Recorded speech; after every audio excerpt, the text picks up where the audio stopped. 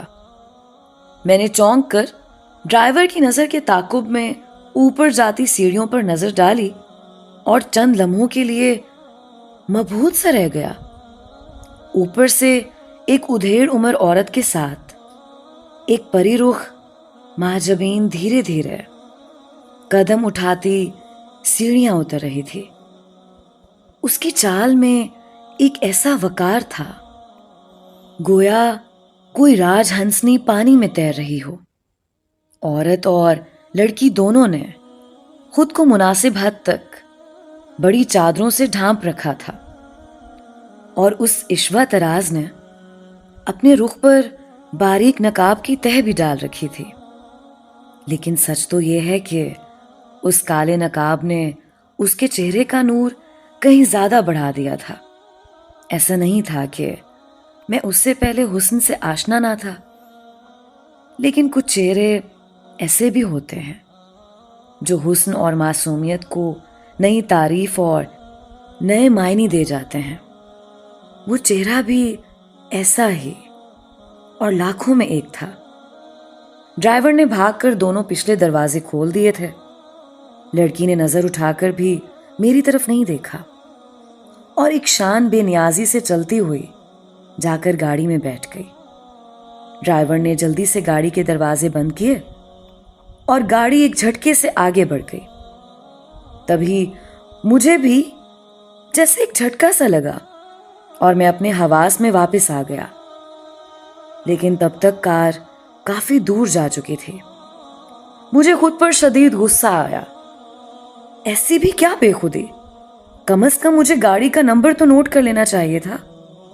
اس وقت میں خود اپنی اس عجیب سی بے چینی اور کچھ کھو دینے کی کسک کو کوئی بھی نام دینے سے قاصر تھا۔ میں نے زور سے سر کو یوں جھٹکا جیسے خود کو ان بے حد اداس اور ساکت جھیل جیسی آنکھوں کے سحر سے آزاد کروانے کی کوئی ناکام سی کوشش کی ہو۔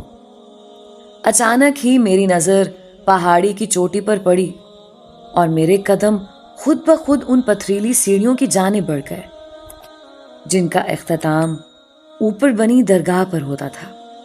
شاید میرے دل میں کہیں نہ کہیں ایک خواہش مچل اٹھی تھی کہ آخر ایسی کیا بات ہے اس پتھر کی بنی سفید اور سادہ سی عمارت میں جس کی زیارت کے لیے اس گل رخ کے کومل قدم اتنی دور تک اٹھے تھے۔ دور سے دیکھنے میں وہ درگاہ اتنی اونچائی پر نظر نہیں آتی تھی، لیکن جب میں آخری سیڑھی چڑھ کر درگاہ کے صحن میں پہنچا تو پسینے سے شرابور اور ہانپ رہا تھا۔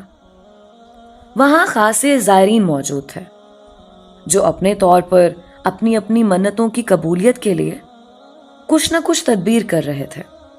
کوئی پھولوں کی چادر چڑھا رہا تھا تو کوئی لنگر خانے میں دیگیں کھلوائے بھوکوں کو کھانا کھلا رہا تھا۔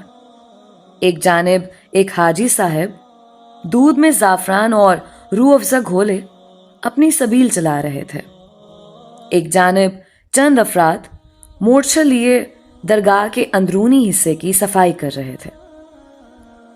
مجھے ایک لمحے کو یوں لگا کہ جیسے جس کا گناہ جتنا بڑا ہے وہ اسی حساب سے کفارہ ادا کرنے کی صحیح میں لگا ہوا ہے۔ لیکن کیا یہ سب کچھ کرنے سے ہم انسانوں کی منتیں پوری ہو جاتی ہوں گی؟ کفارے ادا ہو جاتے ہوں گے؟ میں اپنی سوچوں میں غلطاں کھڑا تھا کہ اچانک میرے عقب سے ایک بھاری لیکن ملائم سی آواز ابھری۔ کیا میں آپ کی کچھ مدد کر سکتا ہوں؟ میں چونک کر پلٹا۔ میرے سامنے میری ہی عمر کا ایک نوجوان ہاتھ میں تسبیح اور ہونٹوں پر ایک میٹھی سی مسکراہٹ لیے کھڑا تھا۔ سفید رنگ کے کرتے شلوار میں ملبوس اور چہرے پر کالی گھنی شرعی داڑھی خوب جچ رہی تھی۔ اس کی آنکھوں میں ایک خاص چمک اور لہجے میں عجیب سی مٹھاس تھی۔ میں نے مسکرا کر جواب دیا، جی بہت شکریہ، میں بس یوں ہی اس طرف چلا آیا تھا۔ آپ کی تعریف؟ تعریف کے لائق تو کچھ بھی نہیں ہے میرے پاس۔ ہاں، البتہ تعارف کے لیے نام عبداللہ ہے.